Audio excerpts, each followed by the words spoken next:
ಭಾರತೀಯ ಜನತಾ ಪಾರ್ಟಿ ಲಕ್ಷಾಂತರ ಕಾರ್ಯಕರ್ತರನ್ನು ಹೊಂದುವ ಮೂಲಕ ವಿಶ್ವದಲ್ಲಿ ಅಗ್ರಮಾನ್ಯತೆ ಪಡೆದಿರುವ ರಾಜಕೀಯ ಪಕ್ಷ. ಸಂಘ ಸಂಸ್ಕಾರ ಪಡೆದಿರುವ ಸಮರ್ಪಣಾ ಮನೋಭಾವದ ಕಾರ್ಯಕರ್ತರ ಬೆವರ ಪರಿಶ್ರಮದಿಂದ ಸಮೃದ್ಧ ವೃಕ್ಷದಂತೆ ಬೆಳೆದಿರುವ ಪಕ್ಷದಲ್ಲಿ ಶಿಸ್ತು ತ್ಯಾಗಕ್ಕೆ ಮೊದಲ ಆದ್ಯತೆ. ಪಕ್ಷದ ಹಿರಿಯರು ಹಾಗೂ ವರಿಷ್ಠರು ಈ ವಿಷಯದಲ್ಲಿ ಎಂದಿಗೂ ರಾಜಿ ಮಾಡಿಕೊಂಡಿರುವ ಉದಾಹರಣೆ ನಮ್ಮ ಮುಂದಿಲ್ಲ.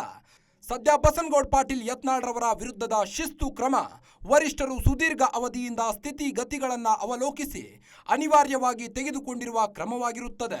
ಪಕ್ಷದ ಬೆಳವಣಿಗೆಯಲ್ಲಿನ ಕಹಿ ಘಟನೆಗಳನ್ನು ಉಲ್ಲೇಖಿಸಿ ಪಕ್ಷದ ವರಿಷ್ಠರಿಗೆ ನಾನು ಎಂದು ದೂರುಗಳನ್ನು ಹೇಳಿಕೊಂಡಿಲ್ಲ, ದಾಖಲಿಸಿಯೂ ಇಲ್ಲ. ಪೂಜ್ಯ ತಂದೆ ಯಡಿಯೂರಪ್ಪನವರು ಎಲ್ಲರನ್ನೂ ಸಮಚಿತ್ತ ಭಾವದಿಂದ ನೋಡಿ ಪಕ್ಷವನ್ನು ಕುಟುಂಬದಂತೆ ಬೆಳೆಸಿದ ಮಾದರಿಯಲ್ಲಿಯೇ ನಡೆಯಬೇಕೆಂಬ ಸಂಕಲ್ಪ ಹೊತ್ತು ಸಂಘದ ಹಿರಿಯರು ಮತ್ತು ಪಕ್ಷದ ಹಿರಿಯರ ಮಾರ್ಗದರ್ಶನದಲ್ಲಿ ಮುನ್ನಡೆಯುತ್ತಿದ್ದೇನೆ. ಕೆಲ ದಿನಗಳ ಹಿಂದೆ ನಡೆದಂಥ ಕಹಿ ಪ್ರಸಂಗಗಳಿಂದ ಎಂದಿಗೂ ನಾನು ಉದ್ವೇಗಗೊಳ್ಳಲಿಲ್ಲ, ಯಾರೊಂದಿಗೂ ದುಃಖ ತೋಡಿಕೊಂಡಿಲ್ಲ.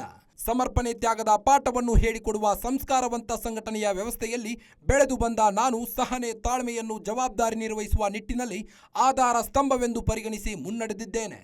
ಈ ನಿಟ್ಟಿನಲ್ಲಿ ವರಿಷ್ಠರು ತೆಗೆದುಕೊಂಡಿರುವ ಶಿಸ್ತು ಕ್ರಮವನ್ನು ನಾನು ಸಂಭ್ರಮಿಸಲಾರೆ ಬದಲಾಗಿ ಈ ಬೆಳವಣಿಗೆಯನ್ನು ದುರದೃಷ್ಟಕರವೆಂದು ದುಃಖಿಸುತ್ತೇನೆ. ವಿಶ್ವಾಸ ರಾಜಕಾರಣವನ್ನು ಎಲ್ಲರೊಡಗೂಡಿ ಮುಂದುವರಿಸಿ ಪಕ್ಷ ಸಂಘಟನೆಗೆ ಕಟ್ಟ ಕಡೆಯ ಕಾರ್ಯಕರ್ತರನ್ನು ಅಣಿಗೊಳಿಸುವ ನಿಟ್ಟಿನಲ್ಲಿ ಮುನ್ನಡೆಯಲಿದ್ದೇನೆ. ಭವಿಷ್ಯದಲ್ಲಿಯೂ ನಾನು ನಡೆಯುವ ಹಾದಿಯಲ್ಲಿ ಎಲ್ಲಾದರೂ ಎಡವಿದ್ರೆ ಅದನ್ನು ತಿದ್ದಿ ತೀಡುವ ಪಕ್ಷದ ಹಿರಿಯರೆಲ್ಲರಿಗೂ ಇದ್ದೇ ಇದೆ.